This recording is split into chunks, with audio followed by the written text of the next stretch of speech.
दोस्तों और साथियों, आज एक बहुत अहम मुद्दे पर आवाज उठाना चाहता हूं, जिस मुद्दे पर हिंदुस्तान के तमाम इंसाफ पसंद लोगों को आवाज उठानी चाहिए। अगर आज हम उस मुद्दे पर आवाज नहीं उठाए, हम अपनी आवाज हाईकमान दिल्ली तक और नहीं पहुंचाए, तो आने वाला कल हमारे लिए बहुत मुश्किल भरा हो सकता है। तो मुद्दा यह है कि 2 दिन पहले दिल्ली में पश्चिम दिल्ली के एमपी परवेज साहब सिंह वर्मा ने एक सभा के अंदर मुसलमानों के बारे में जितनी नफरत भरी बात की है, मुसलमानों के मारने की जो अपील की है, मुसलमानों के आर्थिक बहिष्कार की अपील की है, वो इस देश के लोकतंत्र के बहुत दुर्भाग्यपूर्ण है। साथियों, ये इन्हीं की सोच की वजह से, ये इनकी सोच की वजह से ही आज इस देश से 3 साल के अंदर 4 लाख लोग देश छोड़ करके दूसरे देश की नागरिकता ले लिए।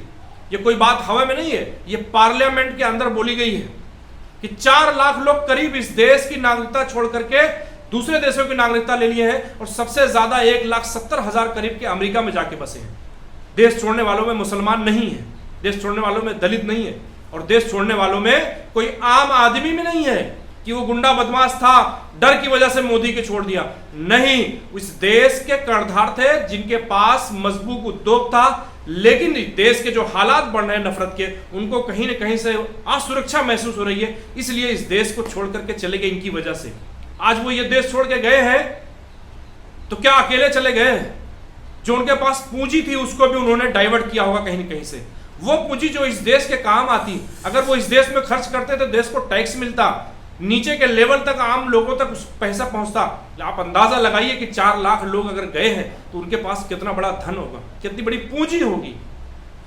मुझे अफसोस इस बात का है कि दिल्ली के अंदर इतनी बड़ी सभा होती है, उसमें एक मेंबर ऑफ पार्लियामेंट मुसलमानों के बारे में इतनी नफरत भरी बात करता है। लोकतंत्र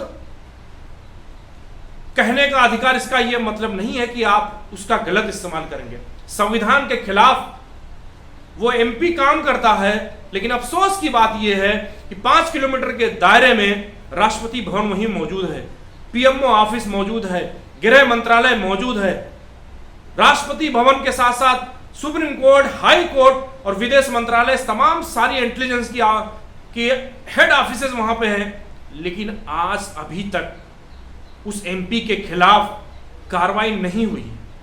जब पुराने 5-5 साल पुराने वीडियो पे, बयान पे लोगों को गिरफ्तार किया जाता है, तो ये परवेज साहब सिंह वर्मा क्यों अभी तक गिरफ्तार नहीं हुआ? क्या ये कानून से ऊपर है? उसने लोकसभा के अंदर संविधान की शपथ ली है कि किसी के साथ भेदभाव नहीं करेगा, तो झूठे और अनलगर बातों पे मुसलमानों के खिलाफ इस तरह की नफरत भरी बातें करके वो देश को क्या संदेश देना चाहता है? क्या मुसलमानों के खिलाफ एक नरसंहार की तैयारी की जा रही है? आपको मालूम नहीं, अमेरिका के एक वेबसाइट ने एक न्यूज डाली थी कि हिंदुस्तान में मुसलमानों के खिलाफ नरसंहार की बड़ी तैयारी की जा रही है। और हम अक्सर ये बयान सुनते हैं कुछ भगवाधारियों से कि आप अपनी तैयारी करके रखिए मुसलमानों को मारने के लिए, और आप अगर कुछ नहीं रख सकते हैं तो नारियल काटने वाला जो हथियार है वो अपने घरों में रखिए। इस तरह की अपील की करते हैं ये लोग। कभी कभी इनके ऊपर कार्रवाई भी होती है। मैं इस मुद्दे पे इसलिए आवाज उठाना चाहता हूं कि इस देश के हर नागरिक को, जो भी इंसाफ पसंद हो, सिर्फ मुस्लिम नहीं, सभी को आवाज उठानी चाहिए, सरकार तक अपनी बात पहुंचानी चाहिए कि ऐसे लोगों के ऊपर कानून का डंडा चलना चाहिए। आपने देखा होगा कि जैसे ही कानून अपना काम करने लगता है तो ये वीर सावरकर बनके फौरन माफी भी मांगने लगते हैं।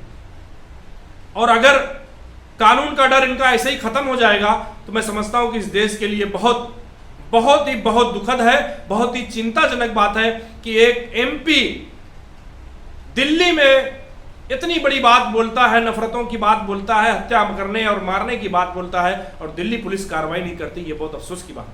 मैं इस वीडियो के माध्यम से माननीय प्रधानमंत्री नरेंद्र मोदी जी से ये अपील करता हूं कि आप पूरे देश में तो संदेश देते हैं, शांति का संदेश देते हैं। रशिया में गए थे, आपने शांति का संदेश दे रहे थे। आपका अपना एमपी मुसलमानों के खिलाफ इस तरह की भाषा इस्तेमाल करता है, तो आप उस पर कार्रवाई कब कर रहे हैं?